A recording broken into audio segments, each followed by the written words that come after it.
هل الدبابات والمدرعات هتفضل هي القوة الضاربة في الحروب البرية في المستقبل؟ خليني أقولك إن التطور السريع اللي بيحصل في أنظمة الدفاع ضد الدبابات هيخلي استخدام تشكيلات من الدبابات في المستقبل أقل فعالية في الحروب، وهقولك إزاي. الأنظمة الجديدة المضادة للدبابات هتكون مزيج من ال MLRS أو ال Multiple Launch Rocket System والمستخدمة في وقتنا الحالي، بس مع إضافة خطيرة جدا وهي طائرات الدرونز. فاللي هيحصل كالآتي: الصواريخ هتنطلق على منطقة تواجد الدبابات كخطوة أولى، وعن طريق الدرونز هيتم توجيه أكبر قدر من الصواريخ كخطوة تانية. وأكيد دقة التوجيه هتكون عالية على تشكيلات الدبابات لأن التوجيه هيتم عن طريق الأقمار الصناعية.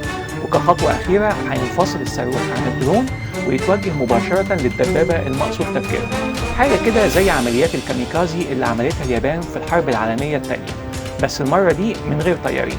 وبالتالي حجم الخسائر في الدبابات هيكون ضخم جدا. وده هيخليني أسأل سؤال: